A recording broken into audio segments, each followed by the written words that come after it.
기적이라는 말씀을 좀 오늘 우리가 같이 나눠보려고 하는데, 제가 제가 하는 설교는 조금 교리적인 내용이죠. 많이 이제 저는 이제 장로교 교리를 에서 벗어나는 게 요즘에 이단들이 많아가지고, 그래서 저는 지금 교리적으로 좀 건전한 그런 교회가 됐으면 하는 마음으로 교리 내용들을 건전하고, 그 다음에 제 설교의 특징 중에 또 하나는 확신입니다. 하나님이 살아계시고 지금도 우리와 함께 하시는 그 하나님에 대한 말씀을 좀 많이 나누는데, 그게 저는 이제 기적에 대한 이런 거를 여러분도 아시겠지만 그런 내용, 물질적인 거, 이런 내용들을 잘 설교 시간에 언급을 안 해요. 근데 그 이유가 있습니다. 전에 저희 돌아가신 동서가 이렇게 저희 집에 오면 애들한테 용돈을 좀 크게 용돈을 주셨어요. 그래서 제가 하루는 저 형님에게 우리 애들한테 용돈 주지 말라고. 그게 왜 용돈을 주지 말아야 되냐면, 애들이 자기가 노력 없이 돈이 생기는 거를 제가 원치를 않았어요. 그래서 용돈 주지 말라고 그래서 그 다음부터는 자꾸 이렇게 주고 싶은데, 이렇게 주고 싶으신 분이에요. 근데 그 다음부터는 용돈을 잘 안 주시는데, 우리 애들한테는 안 주고 또 다른 사람한테는 주더라고요. 주고 싶은 사람 할 수 없어요. 근데 이제 기적을 제가 말씀을 잘 안 드리는 거는, 우리의 노력이 들어가지 않는 그 신앙생활은 별로 의미가 없는 것 같아요. 여러분도 여기 한번 보세요. 이게 지금 이 아내가 아주 밝잖아요. 기적적으로 이 등이 여기 붙었나요? 아니잖아요. 사람이 붙였잖아요. 그죠? 근데 우리가 어떻게 교회에다가 이거 붙일 수가 있었나요? 이건 기적이에요. 그죠? 이건 기적인데 붙인 거는 사람이 붙였단 말이에요. 그러니까 우리가 기적 신앙을 갖게 되면 사람의 할 일은 쏙 빼놓고 하나님의 할 일만 생각하기 때문에 그게 바르지 않은 신앙생활이라는 거예요. 기적은요, 일어납니다. 기적은 있어요. 요번에 그 인도에서 비행기가 이륙하자마자 떨어진 사건이 있었잖아요. 근데 하필이면 그 비행기 날개 옆에 앉아있던 그 그러니까 인도계 영국 사람이 그 비행기 날개가 부러지면서 튀어나와가지고 살아났어요. 기적일까요? 우연일까요? 기적입니다. 근데 하나님이 개입하신 기적일까요? 아니면 그냥 우연히 일어난 기적일까요? 싸우지 마시기 바랍니다. 제가 답을 안 드리겠습니다. 기적은 하나님이 일으키지 않는 기적도 있어요. 그러나 기적이라는 거는 바로, 저는 생각하기에 기적은 바로 하나님 말씀이 기적이다라는 겁니다. 그렇기 때문에 이게 성경을 읽다 보면, 제가 7월 1일부터 성경을 읽기 시작해서 에스겔까지 읽었습니다. 그래서 아마 한 2주 정도 더 읽으면 성경 일독이 끝나는데, 그러면 올해 제가 3번째 성경을 읽게 되는 거예요. 그런데 성경을 읽다 보면 이거는 도저히 진짜 가망성이 없어. 근데 실제로 사람이 하면 가망성이 없어요. 사람이 하면 가망성이 없는데 거기에 두 가지가 이제 결합이 되는 거예요. 이제 야곱이 형을 2번 속이고 나서 죽게 생겼으니까 외삼촌 라반의 집으로 가고 있었습니다. 그는 아무것도 가지질 않았어요. 그런데 야곱은 세상의 어떤 물질적인 풍요나 어떤 권력, 이것보다도 하나님과의 관계를 중요하게 생각했습니다. 자기가 집을 떠나도, 형에게 다 빼앗겨도 하나님과의 관계가 우선이라 생각을 해서, 자기에게 어떠한 일이 닥친다 하더라도 내가 이 아버지의 축복만은 내가 뺏길 수가 없다. 그래가지고 그것을, 자기가 아버지의 축복을 받고 나서 결국은 도망자의 생활을 하게 되잖아요. 그런데 그가 돌아왔을 때는 전혀 가난한 사람이 아니었습니다. 그러니까 하나님의 기적은 사람을 통해서 일어난다는 겁니다. 그러면 사람은 아무것도 안 하고 있을 때 하나님이 기적적으로 무엇을 일으키느냐? 그게 아니라는 것입니다. 성경에는 많은 기적들이 있어요. 읽을 때마다 하나님이 개입을 하십니다. 이스라엘이 망했을 때 하나님이 개입을 하셔요. 이제는 끝났다 하면 또 개입을 하세요. 이번에 이란과 이스라엘이 전쟁을 하면서 그 땅이 이란이 75배가 이스라엘보다 크답니다. 하여튼 모든 인구나 이런 걸 봤을 때 이스라엘과 이란은 전쟁이 될 수가 없는 나라잖아요. 그런데 이란이 너무 꼼짝도 없이 이스라엘에게 그대로 당했어요. 근데 그런 걸 봤을 때 성경을 또 읽어보면 에레미야나 이사야나 이런 말씀들을 읽어보면 하나님께서 이스라엘을 어떻게 회복시킬 것인지. 근데 그런 말씀들이 전에는 사람들이 이게 성경이 잘못됐구나 라고 생각했던 부분들이에요. 그러나 예수님께서 말씀하신 그 예루살렘의 멸망 이후에 2000년이라는 시간 동안에 나라가 없었거든요. 근데 사람들이 그때 성경은 잘못됐다라고 했지만 하나님께서 이스라엘을 그 땅에 회복을 시키셨어요. 거기 보면 블레셋이라는 그러한 사람들이 지금도 살고 있는데 그 블레셋은 성경에 나와 있는 블레셋 사람이 아닙니다. 그냥 거기 팔레스틴 땅에 살고 있는 사람들 뿐이지 성경에 나와 있는 그 사람들이 아니에요. 그러나 그 이스라엘 사람들은 그대로 성경 그대로 이스라엘 사람들이에요. 성경을 읽다 보면 다 기적이에요. 하나님이 하신 거예요. 모든 것이 하나님이 하셨다라는 것을 인정할 수밖에 없다라는 것입니다. 그래서 우리가 신앙생활을 할 때 이제 기적을 많이 추구를 하잖아요. 우리가 기도하는 것도 사실은 기적을 원해서 기도를 하잖아요. 그죠? 세상적인 방법으로 안 되니까 기도를 하는 겁니다. 건강이 나빠졌을 때 의사가 치료해 줘서 안 되니까 기도를 하는 거예요. 우리가 기적을 추구하는 겁니다. 그런데 오늘 말씀에서 우리가 생각해 봐야 되는 것은 그런 물리적인 기적은 그 물리적 기적이 끝나면 우리의 믿음도 끝납니다. 더 이상 물리적 기적이 안 일어나면 우리는 믿음이 싸늘하게 식어서 믿음 생활이 약해지게 돼요. 그래서 우리는 물리적 기적보다도 영적인 기적을 더 추구해야 된다는 것입니다. 존 뉴턴이라는 목사님이 계세요. 나 같은 죄인 살리신 그 찬송을 만드신 목사님인데 어려서 엄마가 돌아가시고 나서 방탕한 삶을 이렇게 살게 됩니다. 그래서 그가 직업으로 잡은 게 노예상이 된 거예요. 아프리카에 가서 흑인 노예를 잡아다가 그것을 이제 영국에 와서 파는 이제 그런 일을 하게 되었는데 그 노예상 중에서도 가장 악독한 노예 사냥꾼이죠. 중에 하나였던 분이 바로 그 존 뉴턴 목사님이었어요. 근데 1948년 5월 10일에 노예선이었던 그레이하운드호를 타고 아일랜드로 올라가는 중에 풍랑을 만납니다. 근데 거기에서 죽게 생겼으니까 어려서 엄마가 해주었던 그 기도가 생각나면서 하나님, 나를 살려주면 내가 회개하고 돌아오겠습니다 라고 했는데 살아났어요. 그리고 하나님과의 약속을 지켜서 늦은 나이에 신학 공부를 시작을 한 거예요. 그 신학교를 졸업을 했는데 문제가 교회에서 그를 안 받아주는 겁니다.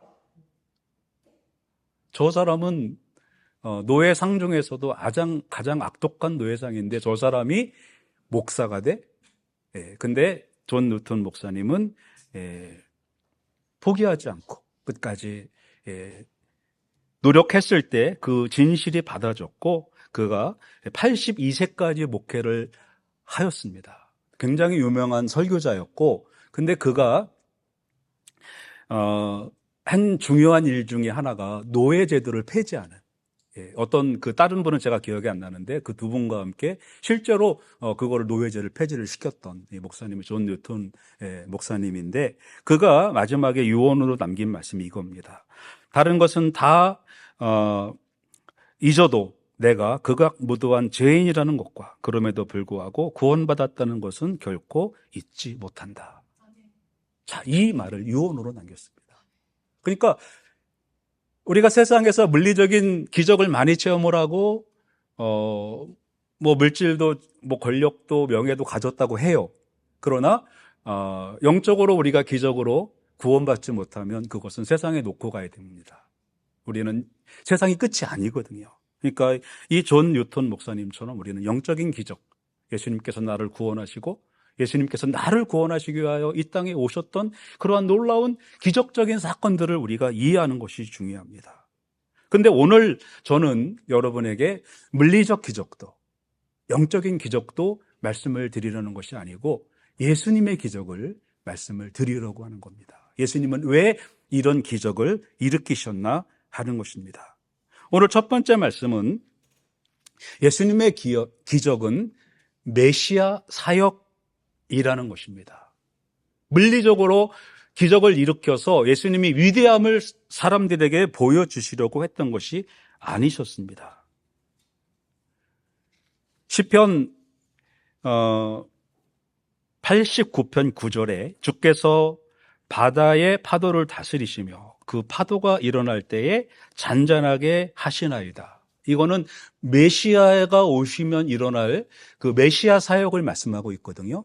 그러니까 예수님께서 일으키는 기적은 자기가 기적을 통해서 사람들에게 위대해지려는 그러한 목적이 아니셨다는 것입니다. 즉 예수님께서 기적을 일으키시는 목적은 예수님을 믿고 예수님이 메시아라는 것을 사람들에게 알려주고 싶으셨던 거예요. 즉 구약 성경에 나와 있는 것처럼 예수님은 하나님의 창조에 참여하셨죠. 그 창조주께서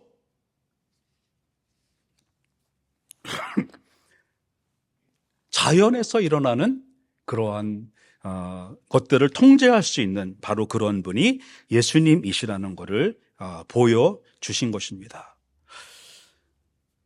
그러니까 예수님의 기적, 이 기적을 우리가 생각할 때 우리도 예수님처럼 이런 기적을 일으키는 사람이 돼야 되겠다, 그게 아니고 예수님은 바로 기적을 일으키심으로 우리의 구주가 되셨다라는 것을 깨달아야만 예수님의 기적을 바로 이해하게 되는 거예요. 지금 현대에도 많은 이단들이 생겨났죠.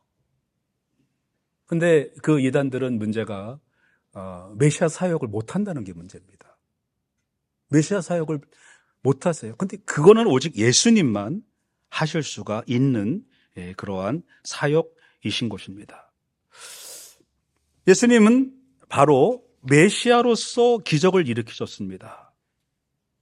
오늘 두 번째 말씀은 이 기적은 바로 믿음을 통해서만 체험을 할 수가 있다라는 것입니다.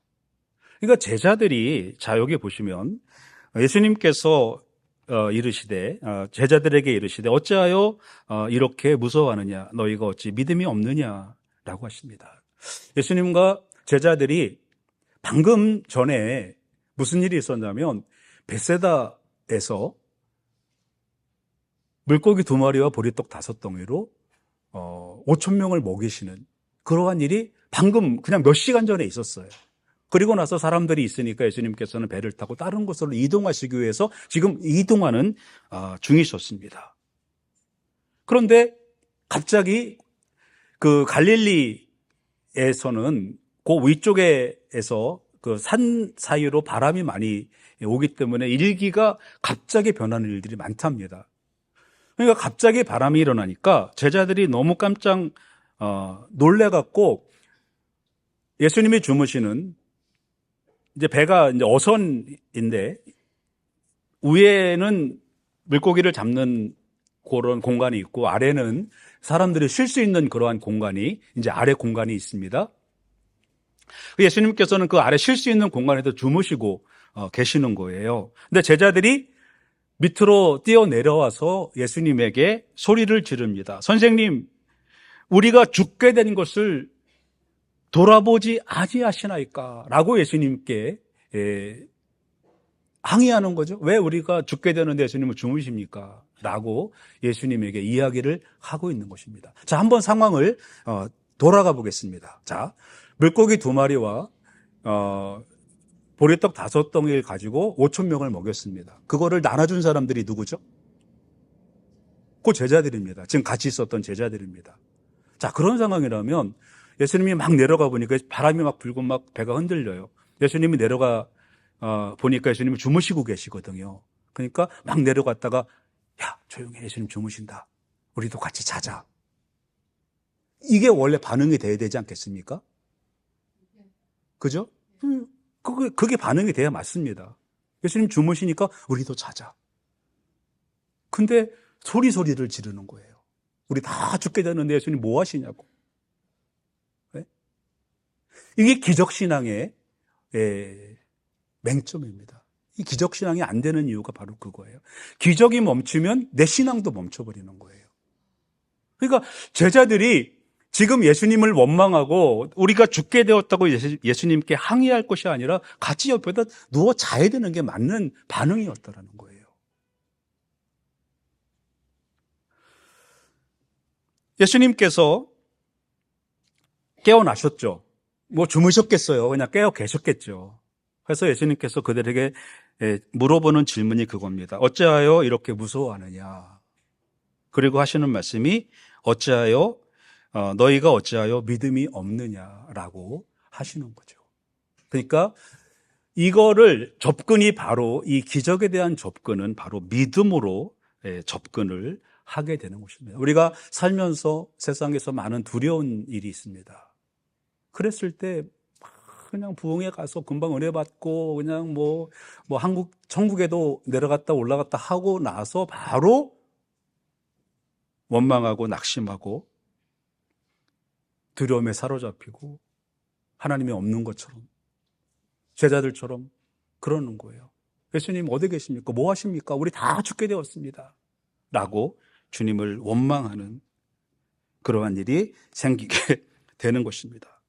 그러니까 우리가 살아가면서 믿음의 부재, 우리가 믿음이 없는 거는 원망이 나오고 우리가 믿음이 없는 것은 우리의 믿음을 없게 만드는 그러한 결과를 이루어내는 것입니다. 어찌하여 믿음이 없느냐? No faith라고 말씀이 나와 있더라고요. 믿음이 없어. 믿지 않느냐 그러는 게 아니고 믿음이 없느냐라는 거예요. 없는 믿음이에요. 왜 조금만 믿느냐 그게 아니고 아예 믿음이 없다라는 거예요. 어떤 상황에서 우리가 흔들릴 때는 우리가 믿음이 약한 것이 아니고 우리의 믿음이 없기 때문에 그런 것입니다.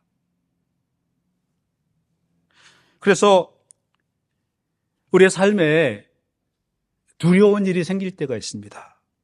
그러면 예수님을 흔들어 깨워서 살려달라고 하는 것이 아니라 그냥 풍랑을 바라보며 즐기셔야 돼요. 파도 타기를 즐기셔야 됩니다.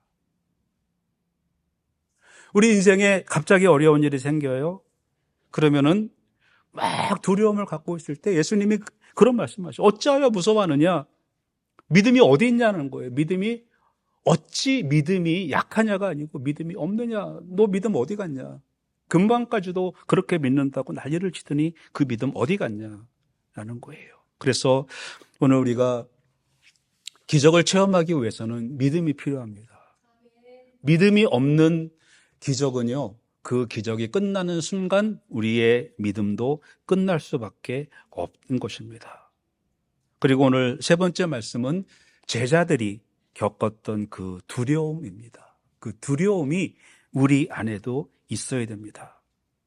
C.S. 루이스는 참 그 기독교 역사에서 굉장히 많은 영향을 미친 그러한 변증가이세요. 그래서 그분이 한 말 중에 제가 여러분에게 아주 여러 번 말씀을 드리는데 예수님을 인류의 스승이니 많은 유산을 남긴 문화적 유산을 남긴 분이니 하는 그러한 선심성 헛소리는 하지 말라고. 헛소리래요. 예수님이 인류의 위대한 스승이다, 많은 유산을 남겼다. 그건 헛소리랍니다. 그분은 하나님이시라는 거예요. 그건 C.S. 루이스가 한 이야기입니다. 물론 성경에 나와 있는 말씀이지만 그분은 하나님이시라는 거예요. 위대한 문화적 유산을 남기신 분이 아니고 그분은 하나님이십니다. 제자들이 지금 그거예요. 그가 누구이기에? 그가 누구이기에? 라는 거예요. 이 말은 좀 완곡적으로 표현한 거죠. 그가 누구지? 그게 아니고 의심스러워서 물어보는 게 아니고 저분이 하나님이 아니시면 어떻게 바다를 잔잔하게 하냐? 바로 그겁니다. 그가 누구이기에 바람과 바다도 순종하는가? 이 말은 그가 하나님이시기 때문에 바람과 바다도 순종했다라는 겁니다. 그런 말씀이에요. 그래서 이 그가 누구이기에라는 그러한 말은 그들이 충격을 받았다는 이야기입니다. 금방 무슨 그 옛날에 보면 모세와 그 애굽의 그 마술사들이 대결하는 게 있잖아요. 피를 만들면 피를 만들고 뱀을 만들면 뱀을 만들고 그랬는데 결국에는 마지막에 애굽 사람들이 하지 못하는 일이 발생이 된단 말이죠. 그랬을 때 온 애굽이 충격을 받는 거예요. 그가 누구이기에 이런 일이 발생을 하냐 이거예요. 우리도 흉내는 내보았지만 그 흉내 낸 것으로 끝냈는데 이분은 하나님이시다. 그 여호와는 하나님이시다라는. 그래서 그런 것들을 느부갓네살도 고레스 왕도 이스라엘 사람이 아닌 그런 왕들도 바로 느고도 그런 하나님을 고백을 하는 거예요.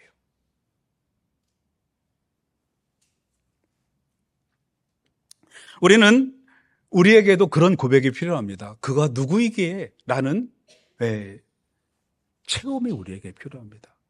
이거는 이분이 예수님이 하나님이십니다. 성부, 성자, 성령 하나님 그 하나님이십니다. 라는 그러한 그 고백이 우리 안에서 나오는 그 말이 그가 누구이기에 경악했다라는 거예요.